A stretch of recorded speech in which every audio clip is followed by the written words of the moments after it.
Hello ma'am, आप please अपना नाम बताइए। My name is Manaswini Animalla. और क्या एज है आपकी? My age is 23 years. और आप कहाँ से आए हैं? I'm from Hyderabad, but I was doing my masters in USA, तो वैसे ही वहाँ से आ गई हूँ मैं. तो अभी क्या डिस्कम्फर्ट था, क्या डिजीज़ था आपको?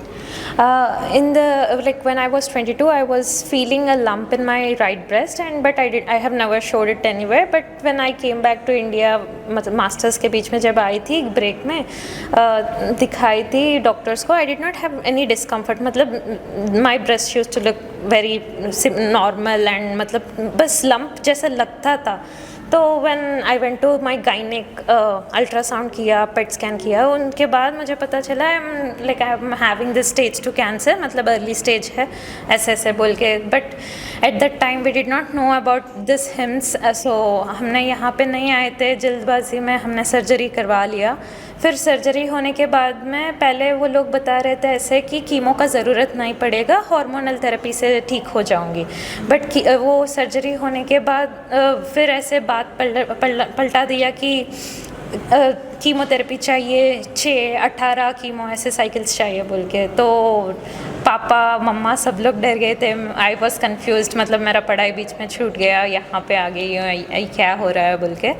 बट सर्जरी के होने के 40 दिन के बाद एक वीक से हम हिम से कांटेक्ट थे, मतलब they were giving us what kind of food we need to eat, मतलब इनका प्रोटोकॉल्स सभी घर में फॉलो करते थे. And after following it for 20 days at home we came here and it's my 17th day here. And मतलब पहले बहुत I was in lot of stress, मतलब कैसे होगा, अभी सर्जरी करवा लिया, recurrence chance is more if I leave chemo and everything. But after coming here and talking to sir and everyone, I got a lot of confidence that we can cure any kind of disease with nature, connected with nature. तो yes. आपको सिर्फ lump था? हाँ. कोई discomfort नहीं था? और आप नॉर्मल रूटीन के लिए गए थे? नॉर्मल. तो आपने क्या बायोप्सी कराई थी, क्या कराया था? बायोप्सी करवाई थी and you will not imagine कि पहले मेरा साइज़ इतना सा ही लग रहा था, फिर बाद में बायोप्सी के 1 हफ्ते के बाद में I can feel that lump इतना बड़ा हो गया बोल के. मैं बहुत टेंशन में आ गई कि ये लंप ऐसे कैसे बढ़ जा रहा है बोल के. मतलब थोड़ा भी उसको डिस्टर्ब कर देंगे तो इन्फ्लेमेशन बहुत ज़्यादा हो जाएगा, वो समझ में आया. तो ये कॉन्सेप्ट आपका यहाँ के क्लियर हुआ सर के लेक्चर लेने के बाद कि वो लंप इतने से इतना कैसे हुआ, बायोप्सी का क्या डिसएडवांटेज है? Yes, I understood everything and I will advise everyone मत करवाओ बायोप्सी. अगर ऐसे कुछ है तो पहले नेचर से ठीक करने के लिए we need to try it, and इनसे नहीं हो रहा है तब जाएंगे वो कहीं और हॉस्पिटल. यहाँ तो हो ही जाएगा, देखो आपका हो गया तो सबका ही हो जाएगा. ठीक है, तो बायोप्सी के कितने टाइम बाद आपने सर्जरी कराई? बायोप्सी के 1 हफ्ते में. 1 हफ्ते में? हाँ. ठीक है. और सर्जरी के टाइम पे या उसके बाद से कितना पेन रहा और क्या सिम्टम्स ऐड हुए आपको? सिम्टम्स मतलब वो सर्जरी का जो पेन रहता है वो ही है, एंड थोड़ा सा मतलब वो सूचस के पास में थोड़ा इचिंग जैसा रहता था. But they have given me provided me oil, वो लगा के ठीक होता है. But I don't remember the oil, exact oil. अभी मतलब उसके बाद आपका स्लीप पैटर्न, एपेटाइट सब नॉर्मल था? I had a very worst sleep schedule in USA and my diet was not proper. I used to go for Subway. I used to take 1 Coke, 1 sub. Every day. And it was the worst thing that I can ever do it to my life. मतलब मेरे body से मैं जितना भी वो किया ना, from now on I know when to sleep, I know how to treat my body, I know how to worship my body now, I know what food I have to. How do you know that? Only because of sir's lectures.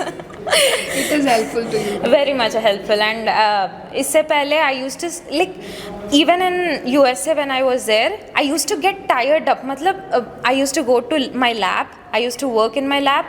Afterwards also I used to go मतलब part time करने का कुछ ज़रूरत नहीं था, फिर भी नींद नहीं आ रहा है तो और थकान होना चाहिए बॉडी में तभी नींद आएगा बोल के. I used to even go for some other part time. I used to do different kinds of part times for just to get tired and sleep. But वो भी नींद नहीं आता था. पार्ट टाइम से 1 बजे आती थी रात में, फिर सुबह 6 बजे 7 बजे तक नींद नहीं आता था.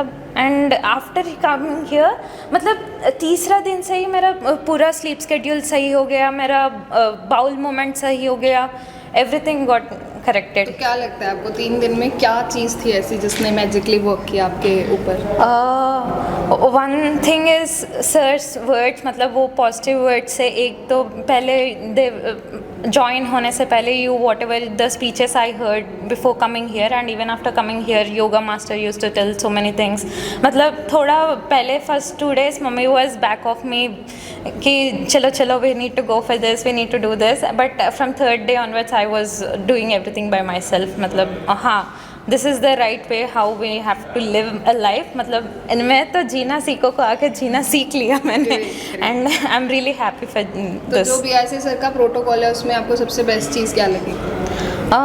द बेस्ट थिंग, मतलब 0 वोल्ट का जो भी है, ग्राउंडेड रहना, अर्थ से जुड़ी रहना, ये चीज़ बहुत अच्छा लगा है।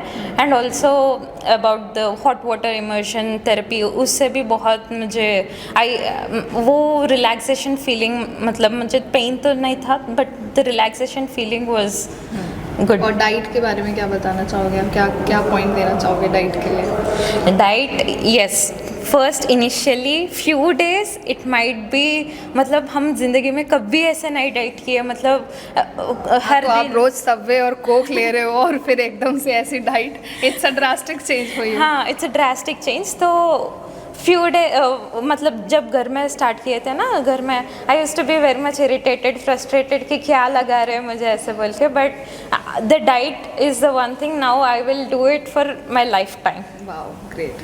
Means this is a very big achievement for us also. Patient coming from diet, Coke, and then Subway sandwich to this diet and loving it. This is a very good compliment. So जो लोग आपको सुन पा रहे हैं उनको क्या message देना चाहोगे? मैं तो बोलती हूँ everyone need to have a very healthy lifestyle, and if you are not able to learn it by yourself, please come here. They will definitely, they are, मतलब आपको कोई बहुत गारंटी मैं दे सकती हूँ कि ये लोग सिखा के ही भेजेंगे आपको घर। बिल्कुल सिखा के भेजेंगे कैसे खुद को ठीक करना है। हाँ, कैसे खुद को ठीक करना है। Thank you ma'am, thank you.